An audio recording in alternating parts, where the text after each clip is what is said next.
But with that said, I kind of see some people look at a dashboard, treat it like a hammer, right? Where it's like, oh, there's a nail, everything's a nail at that point. And so it's like, oh, I can tell a story with a dashboard. And I'm like, no, no, you can't. Well, thank you, Brent, for joining us. I'm very excited to have you on, just because on a number of different instances, the people that I'm podcasting, I'm usually finding your book sitting there on their shelf in the Mm, background of the podcast, which is it's just fascinating, interesting, and the concepts that you're bringing on how to actually drive value to an organization, stemming from storytelling, which I think is absolutely critical. And so I think one of the big things I've seen from some of the content that you've produced is defining an insight, and that is an mm, expected shift in the way we understand things, right? mm. And so, with that, when was the insight that gave you the perspective to author this book, The Effective Data Storytelling? Yeah, so I started presenting on data storytelling at Adobe Summit back in, I think the first time I did it was 2014. Oh, And I wow. was really Okay. passionate. Yeah, I was really passionate about data storytelling and thought that this would be a really neat topic. And it ended up being one of the most popular sessions at the summit that are basically Adobe Marketing Cloud's kind of regular summit, annual summit Right. that they have. And so that was kind of a hint to me that I was onto something, or this was something that other people cared about or were interested in. The next couple of Adobe summits, I presented on the topic, and then I started to present at other conferences on the topic. And people would literally come up to me after the session and say, "Hey, what books could you point me to? What information, do you have a book on this?" And that kind of shed light on, what, I really need to do something on this topic. And so it was something that I got an early signal on, that there were Right. people interested in this topic, and there was a lot of noise at the time, and I think there's still noise today. So I'm just trying to help people understand that data storytelling is more than just data visualization.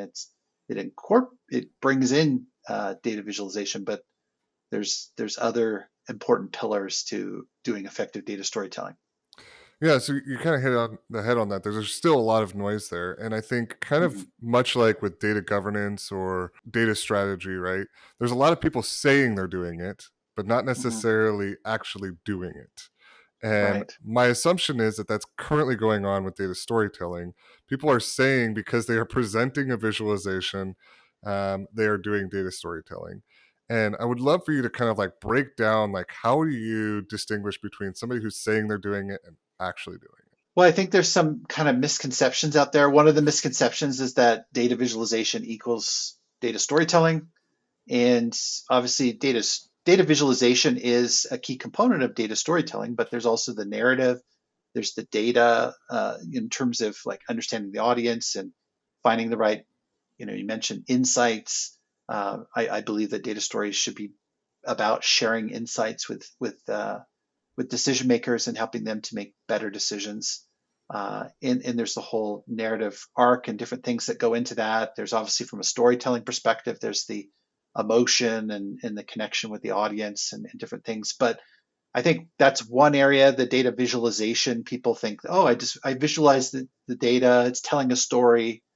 And I Right. kind of react to that like, oh no, you're telling part of a story potentially. I think that one chart or one visualization is rarely going to tell an entire story. People point to, the Napoleon campaign that was done by Charles Minard, but that's so rare. That's so rare that you can collapse so much information into one chart and tell an entire Right. story. Right. It's like a Um, one frame, right? They'd say these dashboards, and yeah, it's just like like a frame or an instance of the larger narrative. yeah, there's more going on, and that's the other area. I think a lot of people think, oh, I build dashboards, I tell stories, and I'm like, no, dashboards. Actually, I'm going to be writing an article on really clarifying yet again. If this will be the second time I've written an article on this. Dashboards do not tell stories. They help us to find potential stories. They can be a great vehicle for monitoring the business and watching those key metrics. And when something kind of changes, maybe there's a shift, there's a spike or a dip in a key metric, or there's some kind of trend or cycle or pattern that emerges from the data. Usually you have to then do some analysis, dig into that, and really understand what's going on, maybe get more context, and then you can start to formulate a story. But even in some cases, you might see an anomaly and then you explain it, and it's like, okay, well, there's no insight there. It's just, oh, there was an error on our tracking. We just tracked the data wrong, Right. or oh, it was back to school sale day, no real insight there. It's just a big promotion, and so that's why I had the big spike in sales. I mean, I'm very particular about data stories being based on insights, and really an insight being an unexpected shift in the way we understand things. And for me, that's, you've got an interesting and a good story if you've got an insight. If you don't have an insight, you could have a very boring vanilla story. And honestly, vanilla stories do not go anywhere. They don't change anything. They don't really do anything. It's really having that insight, that thing that's gonna, oh my gosh, I had no idea our customers felt that way, or oh my gosh, I had no idea that our competitor had done that, and that means, or I had no idea that our business process, was broken in this area. Whatever it is, that changing people's understanding. And then also, as part of a data story, we're not just like sharing the insight and that's it. No, an entire data story package includes, okay, well, what do we do about it? What's the so what? Why does this matter to me as a decision maker? And then what are my options? How do I make the best decision possible? Those are all parts of in my mind, what a real data story is about. Yeah, so the insight's kind of like the diadem, and the crown is kind of the story and the narrative that brings the so what, or the Mm-hmm. picture. And then would you say then dashboards are kind of like the facilitator of actual practical implementation of that? Like once you identify an insight, and then people are using those as KPIs marching down the fulfillment of the change of action. Is that how you would say data dashboards fit into that? Yeah, I mean, you could if you're making a decision, you say, okay, we're going to launch this new campaign to address this market need that we discovered in the data. Well, then we set up tracking, we monitor how Right. well that campaign's doing. And so yeah, so the dashboard could be a part of monitoring how well we're executing or implementing on our strategy. It could also be before that, where we've got different campaigns going on and we see, oh, we've got maybe we've got some new campaign that's really doing really well, and it kind of bubbles up to the surface and we say, oh, why is it doing well? And then we start investigating, we do further analysis, we find out, oh, it's because it's got this offer, it's targeting this particular target segment, blah, blah, blah. And then, so I think dashboards could actually set up potential insights that then we act on. And then to your point, after we've made that action and we want to understand, well, how did we did? What were the outcomes? What were the real world outcomes that we drove through our analysis or through the implementation of our insight or taking advantage of that insight? Or do And you then, use or do you recommend a feedback loop that's kind of oh back yeah, into another data story that says, okay, we made the insight, yeah, we presented this story, we made these changes, and now here is the actual value proposition of the data decisions that we made. And so, yeah, is there a and place where that you may, see there a place for dashboards, or is that kind of something you think is kind of like this distraction factor? no, I see. I know there's people out there that are kind of anti-dashboard and Right. kind of like, you know, crap on dashboards, and I'm not in that camp. I see a role for dashboards in providing information so we can monitor how well we're doing. I think there's an exploratory component, a light exploratory component to most dashboards where you can drill in and filter data. The great thing about dashboards is they put information in the hands of more people and take data that's maybe just in a silo, that most business people can't access and don't know how to get to. It puts it out there so that more people have access to the information. But with that said, I kind of see some people look at a dashboard, treat it like a hammer, right? Where it's like, oh, there's a nail, everything's a nail at that point. And so it's like, oh, I can tell a story with a dashboard. And I'm like, no, no, you can't. It's not effective for that. And so you need to, use a different tool or a different approach for storytelling. But that doesn't mean just because dashboards don't tell stories, they're not useful. No, they're just useful for other purposes. And I think that's what people miss sometimes. So when you're presenting these actual stories, do you practically have recommendations on how you go about that? So for audiences who may not have read your book or things of that nature, that you feel like, it's best to take images of your visuals and embed them into PowerPoint, or what do you recommend for those who haven't actually read your book or are not familiar with your Mm-hmm. content to go ahead and implement? Yeah, I mean, I think the key thing, the crux of when you're telling a data story, you're following a story arc, right? And Right. there's many models out there. A lot of people say, oh, but stories have a beginning, middle, and end. I find that completely useless in terms of advice because a Right. report can have a beginning, middle, and end. But digging a little bit deeper into the models that are out there, I kind of landed on one that was developed by a German playwright by the name of Gustav Freytag, Okay. and he studied Shakespearean plays and Greek tragedies, and he found that they all had this kind of arc to them. And so at the beginning of the story, in a traditional story, you'll have kind of establishing the setting or the scene or who are these characters? What's the time period? What's the location?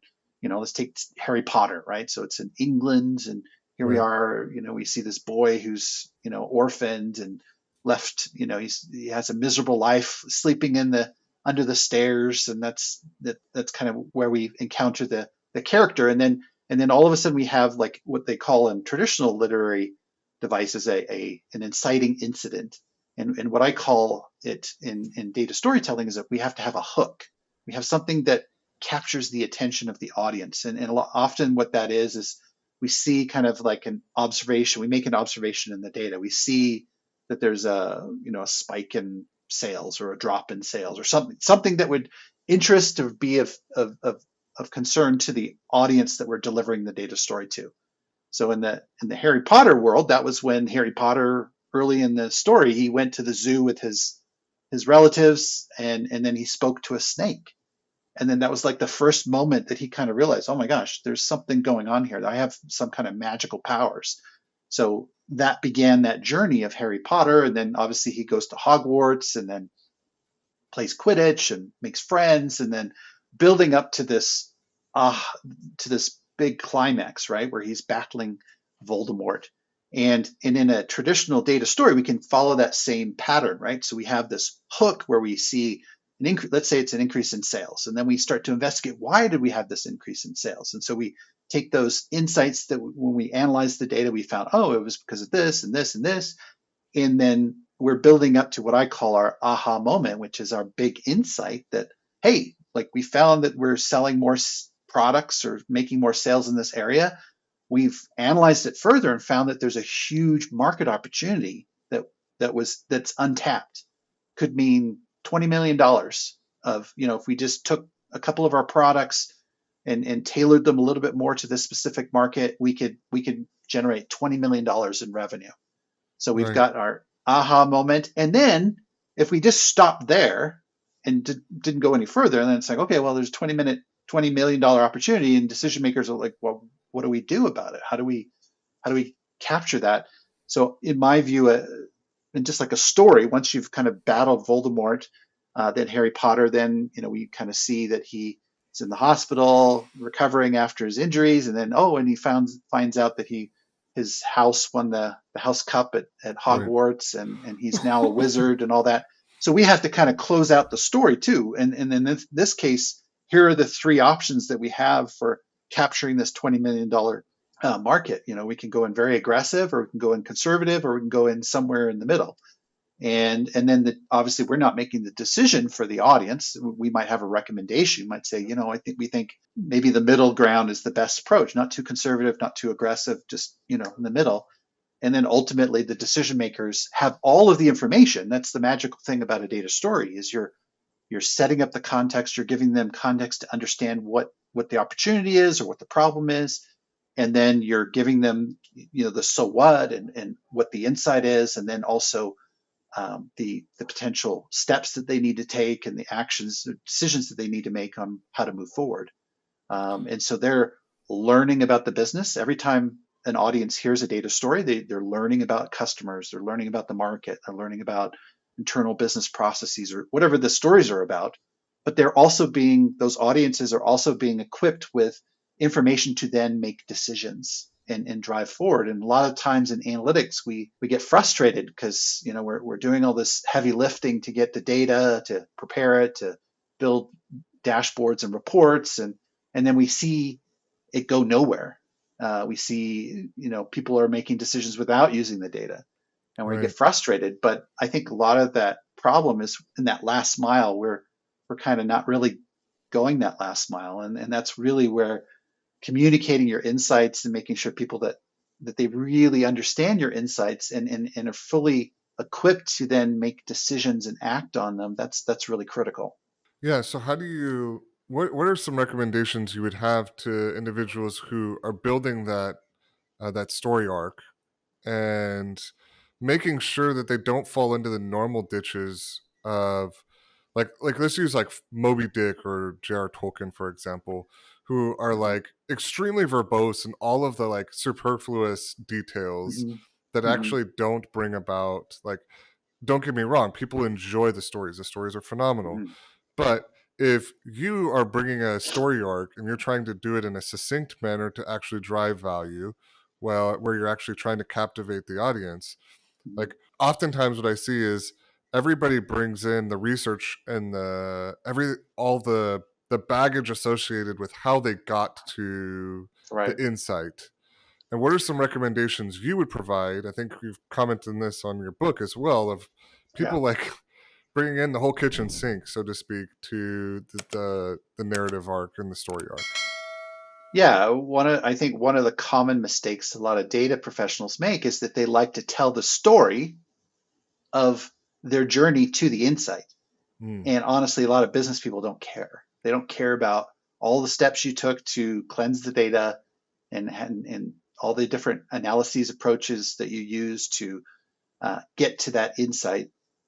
It's really more about like, okay, so what is it? What's the impact to the business? We have to kind of change the orientation away from us and our journey to what's going to really matter. And I think that the story arc can really be useful because often what happens if you have done a lot of analysis and data, they can quickly turn into a data dump, right? So right. there's no discernment about what's important to the audience because it's just a collection of random data points, and it's almost like analysts are just throwing data points at a wall, hoping that something will stick and resonate with the audience. However, if you go through that storytelling arc process where you're okay, so and that even begins with who the heck is your audience? Who are you telling this story to? That even before we get into the story arc is really critical. If we understand what their problems are, what the outcomes they're trying to drive, where are they investing money today or resources, time and effort? Where is that going? What are the KPIs? What are the key metrics that they're focused on? Understanding all of that about our audience, then we can really streamline the story because I think obviously we think of these books like Moby Dick and Lord of the Rings and different things, and there's a ton of detail, but putting that aside, I think in a data storytelling context, having an arc where I outline, okay, you got to have a hook, okay, Right. got to establish the setting, and then you've got to build up to your aha moment. And in some cases, you could have a very simple story that only has one or two steps to get to your aha.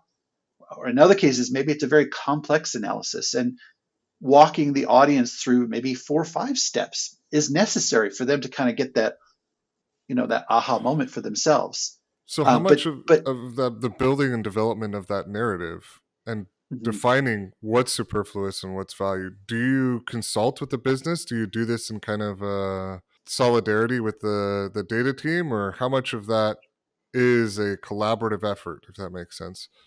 Yeah, I mean, there's different ways that you can build a data story. Obviously, you need to understand your audience. That can trip you up. When you don't understand your audience, you can tell a story that doesn't matter to them. That's kind of like the worst waste of time that we can have. We're wasting our time. We're wasting the audience's time.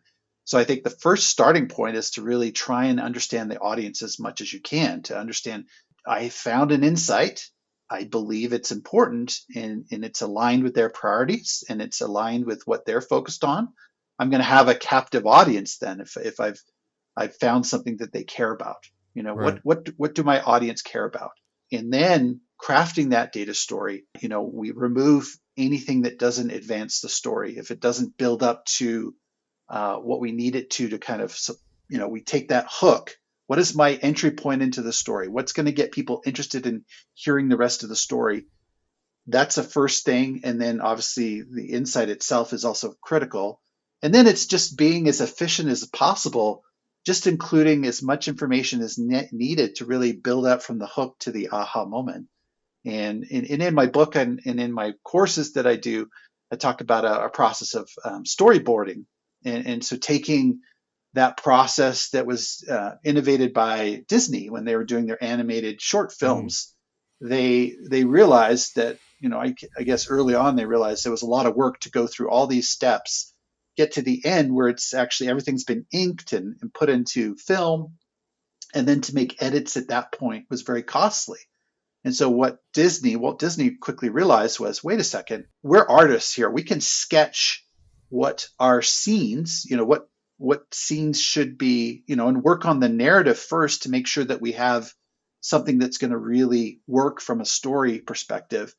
And then once the narrative is in place and we've got that storyline that we think is going to work, we then start to go, okay, now we create the visuals. And I think that same process can be valuable in data storytelling, because sometimes what I find is people start working on the visuals, the data visualizations, and polishing them and refining them. And they haven't really thought about what's the story here? How do all these Right. things connect? Yeah. And so you start wasting time. So that storyboarding process is really important to figure out what your story is. What are those key components like your aha and your hook, and also obviously your recommendations and next steps. But figuring that out before you start going through that process of visualizing everything to an explanatory way and to tell your story, that comes later. But let's get the narrative down first. Wonderful. And I love that notion of the storyboard, because then it forces them to not kind of to slow down in building the story and looking at it Mm-hmm. from a bird's eye view. And then it allows them to kind of determine, are they articulating themselves in a way that's communicating what they're hoping to. I love that. So then, obviously, for those who haven't read your book, like the first place, the cookbook to, as you said in your most recent LinkedIn post, is the book, right? But then you also have a workshop where you can come in and help like train a team to do that. And do you Yeah. have any like success stories that you are able to speak about? And maybe NDAs have prevented you from doing that, but do you have any success stories from your workshops where you've been able to take what they were excited about from the book and how to like they were then able to like implement into some incredible value propositions?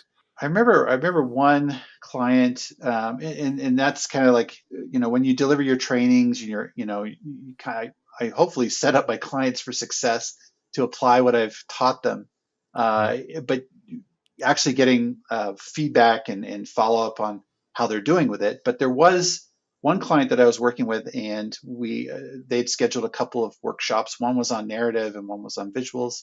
I have another workshop series that I do where I do 5 sessions, 2 hours, and I cover full breadth of topics.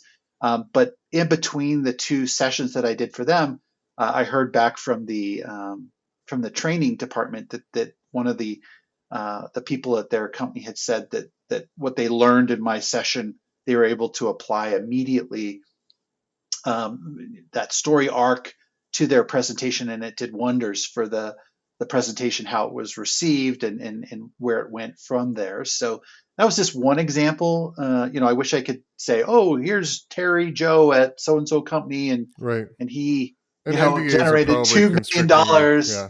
Yeah, I mean, and obviously nobody's going to come back to me and tell me that, but it's, I do talk to people and they see success in the methodologies and the frameworks that I share, and they have helped them to communicate more effectively. And so it's something that I still believe in, and something that I know can really benefit people. And then some smaller organizations haven't been able to take advantage of my workshops because they're obviously geared towards maybe like 15, 20, 30 or more people. And so I rolled out a masterclass course, and so we rolled it out as a beta. So uh, soon it's going to be we're going to have everything done, and it's going to be 100% done. But it's now it gives individuals and smaller teams an opportunity to tap into the content that I have and really improve their data storytelling skills. Awesome. And so then, do you have a date that you're expecting that to be fully released for them to be able to, or is there any Yeah, like promotions for those who are using the beta to kind of give feedback right now? yeah, we did a promotional launch, and we can extend that promotional 25% discount to people who are joining the beta. So that's something that we're offering. And then we're hoping to have everything wrapped up by March. That's kind of mid-March should be when we're targeting for completion of the. Just this week, we're rolling out the fourth and largest section on visualization. So the first three sections are already done. So we have an introduction to the power of data storytelling. That section's done. Then we have a data section. We have the narrative section done. Those three are already available.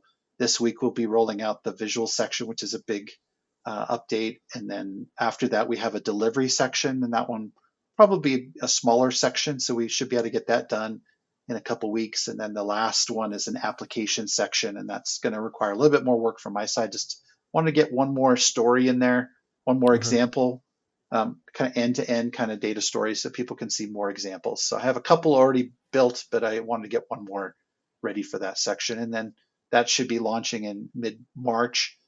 And then beyond that, once we launch this masterclass, we think we might do an essentials version. So it'll be a more streamlined, shorter Okay. uh, Crash course. option. Yeah.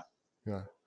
So in your masterclass, the four sections on the visualization side, and I know you've kind of gone into the psychology of visualizations, and I've Mhm. seen some of the work you've done as of late.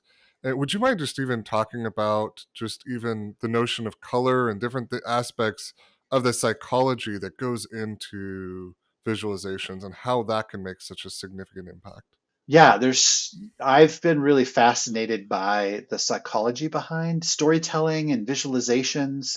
And so when I was writing my book, I didn't want to settle for just like, oh, do this because it's a best practice.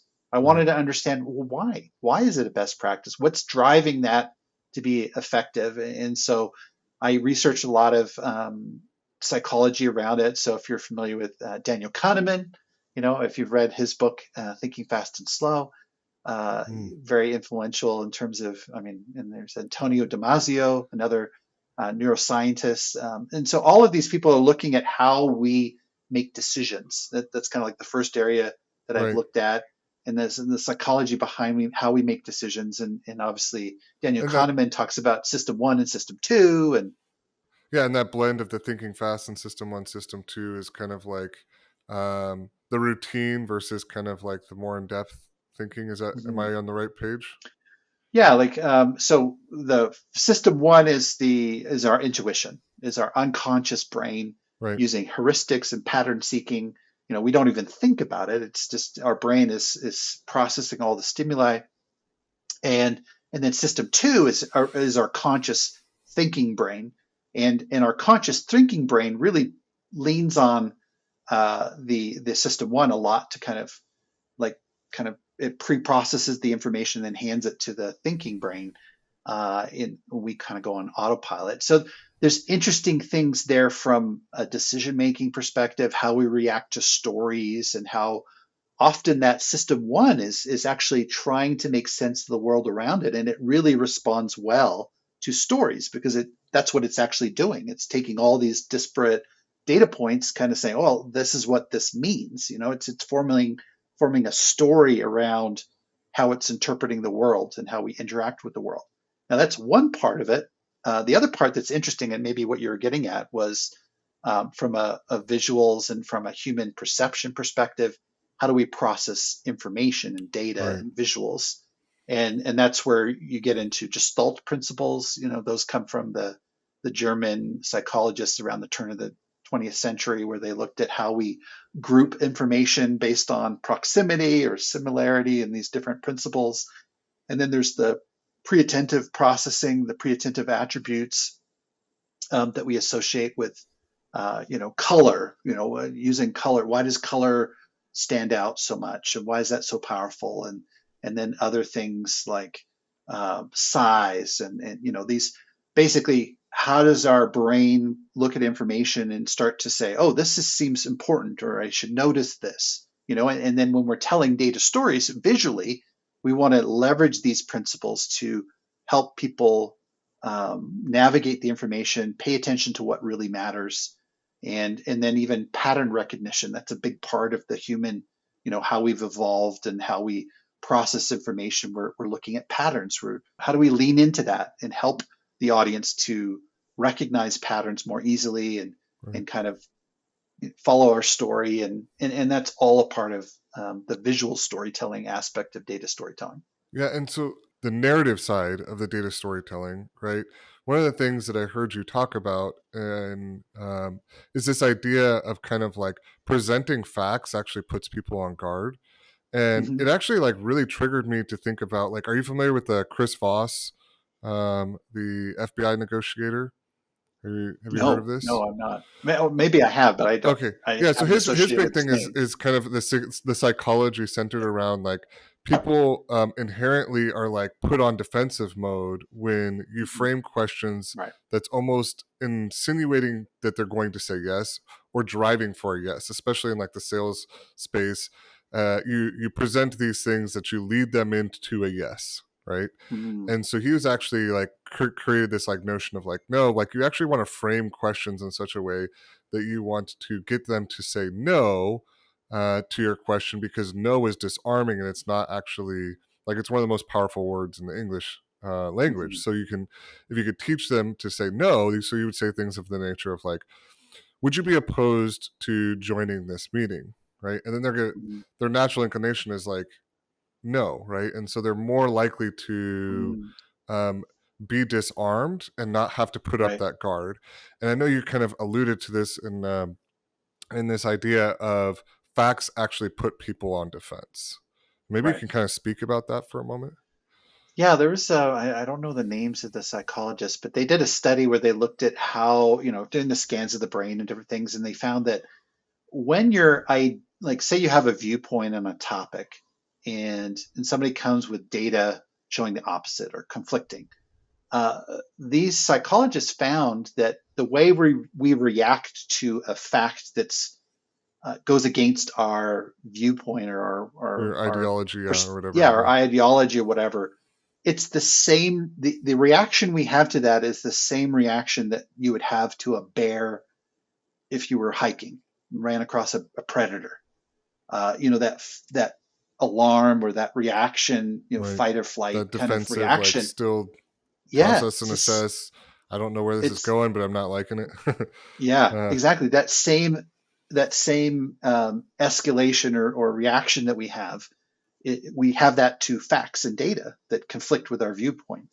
And so that shows how hard it can be to kind of share information, and that's the magic of narrative, is that when you package information in the form of a narrative, the guard goes down. People are less they're less going to nitpick on the details. They're going to be less defensive. They're going to be more open-minded. They're going to be more willing to consider a different perspective when you frame it as a narrative, as a story. And so it breaks down some of those barriers that we run into when we just fact, fact, fact, fact. When we can package it as a narrative, all of a sudden people will give it a chance. They may consider what we're yeah. sharing with them. And that's incredibly insightful, especially when you consider how much, I don't want to say necessarily conflict of interest, but when you're working with decision makers, they have their own outsetted goals that they're trying to Right, accomplish. And when you're presenting facts that can run counter to that, it can be very abrasive to them. And so then right, cause to reason the necessity for data storytelling to kind of come alongside them and be a partner as opposed to being a combatant. right. So yeah, I really appreciate that. Well, Brent, thank you so much for your time on this, and we really appreciate your insights. I would encourage anybody to go to take a look at Analytics Heroes is your website, and if Or they want effective data storytelling. or effective Effective data, data storytelling. Yeah, so analyticshero.com is my company website. You can definitely check that out. Or if you're interested in the book or workshops, then you'd want to go, or the course, go to effectivedatastorytelling.com. Wonderful. Well, thank you so much. And for those who are wanting to learn more, please go to Effective Data Storytelling. And that's for the workshop, the masterclass, and the book, which will And be blog kind of, posts. and blog posts as well. All right. Yeah. Well, thank you so much.